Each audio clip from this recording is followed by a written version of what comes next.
Welcome to the Do Zone, where real entrepreneurs share real strategies about getting things done. I'm your host, Josh Thomas. Tag me at JT Literally and show me what you do in the Do Zone. Every week, I'll pick the best post to feature across all my social networks. This podcast is brought to you by Factor One. If you're a six-figure entrepreneur who's looking to hit 7 this year, there are 3 key shifts you need to make right now in order for it to be possible. Go to iamfactor1.com now, and I'll show you exactly what those 3 key shifts are and how you can get them set up for your business in less than 6 minutes.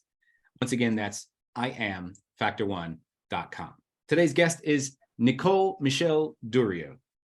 Nicole, a CPA, has more than 25 years of experience in accounting, financial reporting, advisory services, business consulting, CFO services, and internal and external auditing. Nicole, welcome to the Do Zone. Tell us something you believe is the key to getting stuff done that most people wouldn't think of. Sure. Thank you, Josh, for having me. The first thing, Josh, I don't think most people realize is that a rocket uses 80% of its fuel during the launch. So what that means is when you are a doer and a planner and you want to be productive, you absolutely have to calendar thinking time. Most of your time should be done on thinking. Most people think they should spend more time executing, but if you do more thoughtful thinking, your execution can be more effective, more efficient, and you can save a lot of time. Yeah, I like the analogy there. 80% of the fuel is spent just getting the thing off of the ground. Yes. And one thing that I always, this was taught to me, it's not like I'm a genius or anything, but setting aside 1 hour of your day for clarity, for thinking, for innovation, if you will. Yes. There's nothing specific that I necessarily need to think about or plan or whatever, but I want this innovation time. That's what we call the $10,000 hour, where there's nothing else in my way that's occupying my time. Just how do I create the next thing? And that's what I'm hearing here is, we've got to expend that energy to get this rocket off the ground. And I'm curious why you led with that. Is that an experience that you've kind of learned yourself? You know what? It's just a philosophy that I live by, Josh. I spend so much time thinking and writing and journaling before I start formulation, strategy, and then execution. And so I think so many people get caught in busyness and busy work and doing. They never take a step back to say, okay, does this make sense? I'm sure you've run into many entrepreneurs who spend a lot of time just to add an incremental piece to their net income. But if they just took some time to think or re-strategize, they could 5-10x their income very easily. I'll give you an example. One of the things I did is about maybe 2019, 2020, I was thinking, wow, I am so tired. I'm so tired. My business is beating me up. I'm working too much in my business and not on my business.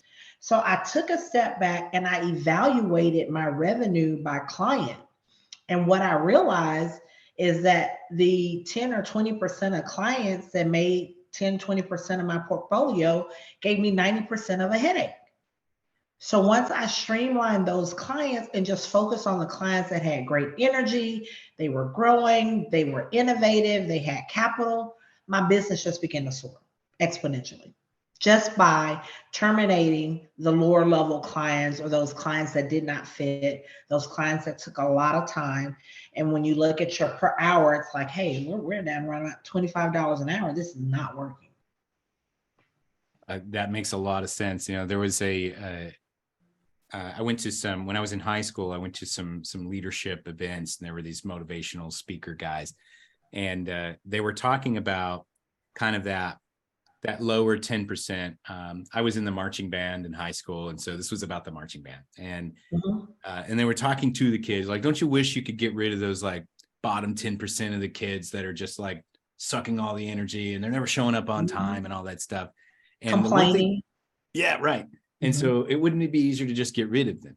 And then the next thing that he said was, well, but when you get rid of them, then they just get replaced. And so I'm curious, because I 100% believe and agree with you on the fact Mhm. that, if somebody is occupying a lot of your time and not creating a lot of value, then we've got to either eliminate them or compartmentalize them. But how do you Mhm. strike a balance between, all right, I'm cutting off the dead weight, but then some other dead weight's always going to replace it because of the 80-20 rule. So how do you kind of keep that balance going with that? Well, Josh, I'm glad you asked that. I'm actually in the process even now of strengthening my vetting process of new clients. We've been fortunate. We built our business on 100% of referrals. And what I've learned is just because they get referred by a good client doesn't mean they are a good client. And so we're working through the vetting process, how we can shore that up, make it better to make sure that we're getting a right fit and we're just not working. Hmm. And so being a little bit stronger about who you let in is one way to Hmm. kind of manage that kind of Hmm. bottom 20, if you will. Hmm. Hmm. Yeah. Because Man. you'll end up at the same place from a net income standpoint, but you may end up at the hospital from a stress management standpoint. And we can't quantify what avoiding the hospital is worth right now. But I'd venture to say it's worth a minimum of 7 figures. Very well. I agree with you. And so, one thing that you like to talk about is a little bit of a controversial opinion, Mhm. is that if you want to succeed financially, you need to stop budgeting. Yes, And absolutely. I have to know more about that. Absolutely. So here's the thing, Josh. First of all, what most people know about money is a misconception, right? People don't know or understand money. I'll just lead off with that. The other thing is the reason I do not budget, I do not like budgets, is because budgets imply there is a shortage and you have to take from one and give to the other. And so if you have that mindset when you're looking at your finances, there's always going to be an inherent shortfall because of the way you start. What I do is I tell people gather, determine, assess, understand all of your resources and do a RAP, a resource allocation plan. So, I have this at the top line, I have these obligations, these responsibilities, and you just start peeling away at the onion. The second component to that, Josh, is I don't budget because I always tell my clients give your money an assignment. Oftentimes, people will get a windfall from either insurance or an income tax refund or a bonus. They get it and they spend it on either furniture or buying a new car or, maybe paying off some debt. But if you allocate your windfalls when they come in, you already know what to do with them. There's no discussion. There's no thought about reneging or what to do. You just do what you've already said or assigned it to do, and it creates discipline and balance, and it takes a lot of pain out of finance. Yeah. Anytime you can remove the decision-making process from Yes. anything, it Hmm. reduces your stress significantly. Hmm. And what I'm always trying to advocate for entrepreneurs is if you need to make a decision, make it binary. Hmm. If you have a resource allocation plan, did I say it Yes. right? Okay. Hmm. If you have a resource allocation plan, then when this money comes in, it's either going to be used for this thing or it's not. Hmm. Is what I'm purchasing related to what it's allocated for? Yes, Hmm. no. Yes, do it. No, don't do it. Binary. And so I love the fact that we're making this, boiling it down to the basic fundamentals. Don't Hmm. budget, allocate your resources properly. And Yes. so what are some tips that you might suggest to somebody who's switching from a budget mentality to a rap mentality? Sure. So, Josh, I always suggest that people use percentages, right? Because if I'm using percentages, it's going to be the same whether it's $1 or $1 million. So, for example, I'm going to spend 20% on housing or my mortgage. So, if you're making 100,000 a year, hey, I have $20,000 a year for housing.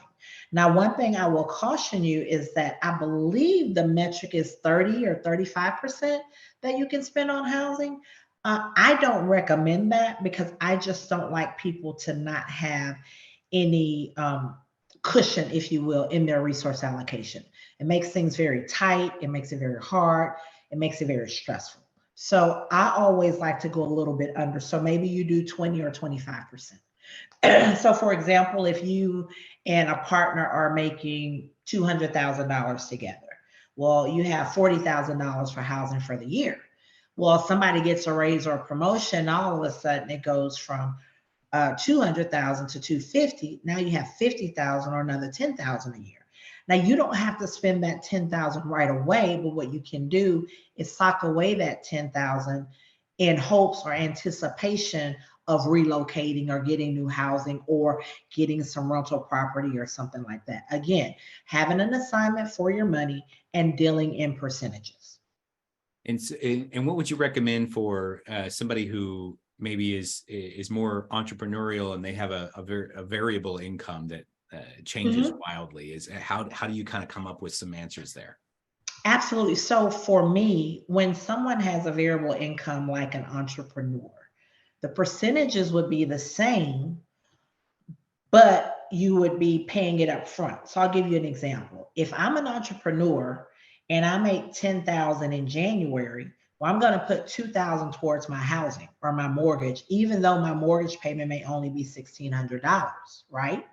Then when February comes around, I may make 20,000. Well, now I'm going to pay 4,000 on my mortgage. So now I've paid up 2 months. So that when March rolls around and I only have $8,000, then that 800 or 1,600, I'm still on track because I'm ahead. So I always recommend that when you have the resources and the money, because you're dealing on percentages, to pay it ahead.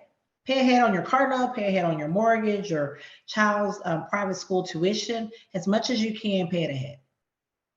Makes sense. And so tell us a little bit more about what it is that you do and who you serve and how people can connect with you. Yes, so Josh, I have a business consulting firm, Madison Brothers Consulting Group. The email address is madisonbrothers.com. Then, on a personal level, I do money and financial coaching for individuals and couples. And that would be on my personal website, NicoleMichelle.com. And so I think all I aim to do is to change the way people see and look at money, right? Money is just a tool or a resource. Having money to buy a dozen eggs is no different than having a toothbrush to brush your teeth. That's it. It's just a tool or a resource. But because people don't understand it or know how to manage it, it becomes something that is overwhelming and embarrassing, right? I'll give you another example, Josh. If I have a client and I tell them, if your car breaks down and you don't have the cash to fix it, do something different. Either do ride share, ride public transportation until you get the money. Because what happens is we try to cure a financial issue and it creates 5 or 6 more other issues. Kind of like whack-a-mole. Yes, yes. It's kind of like that car broke down for a reason. It might be a good time to really sit back and think about what you're doing instead of, hey, I got to get my car fixed. I got to go to work. And now that we work in a virtual society, it's very easy to ask to work from home. So maybe you don't need that car. You can save money on gas or do something different. And that's always very difficult for people to do, Josh. It's very tempting. It's like my car is broke. I got to fix it. Well, who said you had to fix your car? No one said that. It comes down to the something that I wrote about recently, the Eisenhower matrix, they call it. It's a big fancy title for basically saying there are two kinds of problems. There are urgent problems and there are important problems. Yes. And the goal is to strike a balance between the two, but ultimately you want to spend as much time as possible on the important problems because urgent is not necessarily important, but important is Right. always important. Mhm. Yeah, Yes. that's awesome. Nicole, thank you so much for being here and sharing all this wisdom, and especially about wrap versus budgeting. Really appreciated that. No problem, Josh. Thank you so much for having me. So we are going to wrap from here, but that's WRAP. We're going to wrap from here. And thank you again to Nicole Michelle Durio for coming on and sharing her wisdom about how she gets things done. For those of you who are interested in connecting with her, you can go to NicoleMichelle.com. And if you listen to us on your morning commute or your workout or somewhere out in the field, be sure to snap a selfie and tag me at JT Literally. Tell me what you do in the do zone. Also, if you're ready to break the 7-figure barrier with your business, but you know what got you here ain't going to get you there, we can help. Go to IamFactor1.com now and let's see how much impact we can make in the next 6 minutes. Know this, you are factor one for your own success. Now let's get to work.